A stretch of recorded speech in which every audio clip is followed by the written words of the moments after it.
Hi everybody, so today I have a slightly different video for you all. I'm going to be doing a disappointing products video. Basically, I have a few things that I have lying around my room right now that are either getting ready to be sold because I haven't got on with them myself, or I'm throwing away or giving away to somebody else.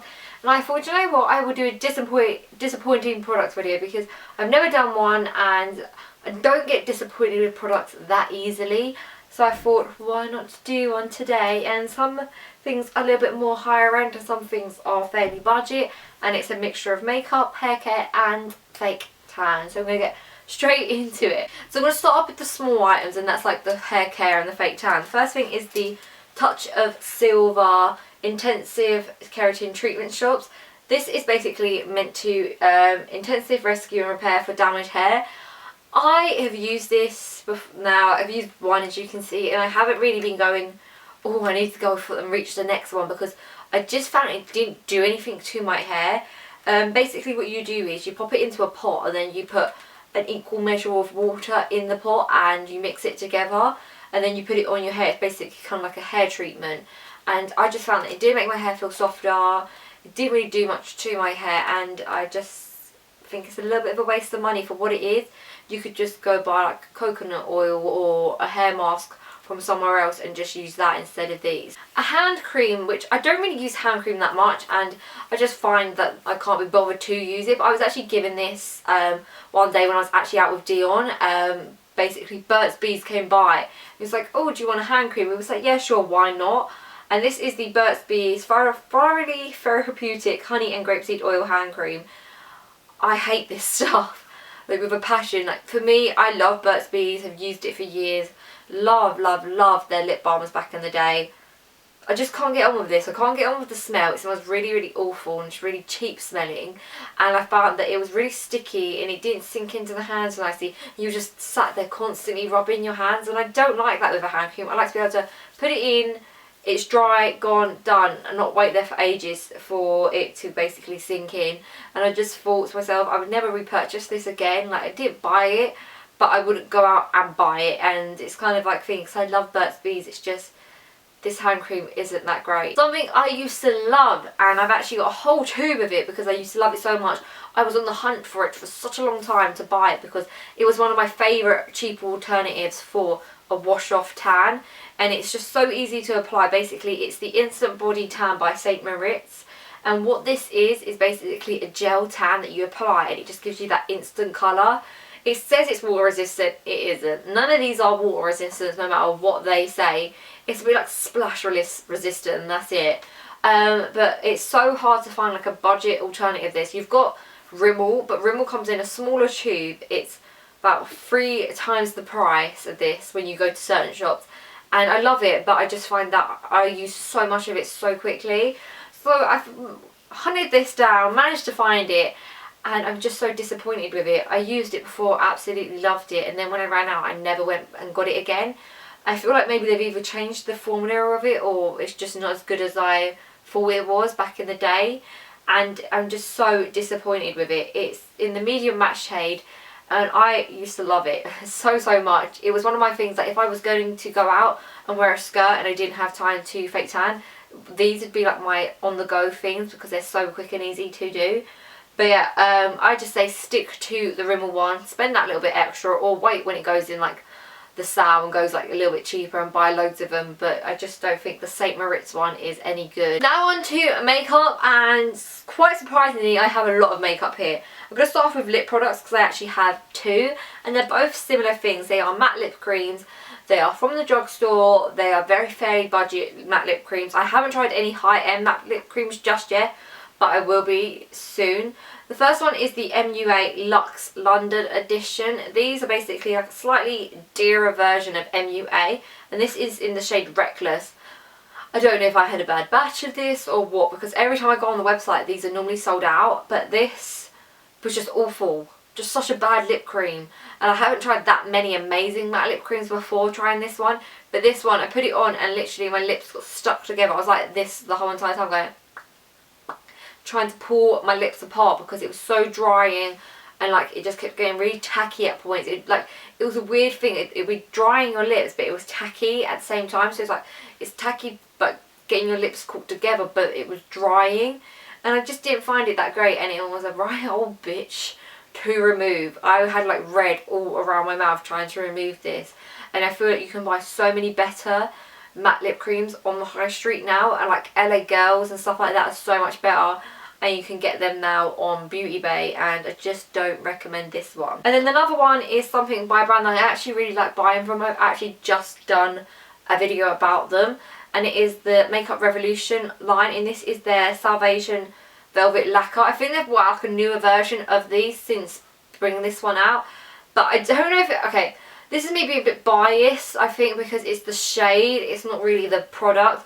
I've only tried it out once, and that's because it was the shade I bought, and it's just so pink that I can't really get away with wearing it.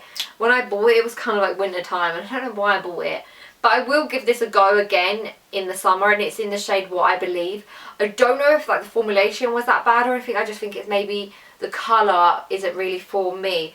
But they're really, really cheap, and I might go back and try like a more nudie coloured one and see if it's any better, but it's just the colour I kind of regret buying. So, a base product, a primer, kind of expensive primer, and that is the Cover FX Mattifying Primer with an anti-acne treatment.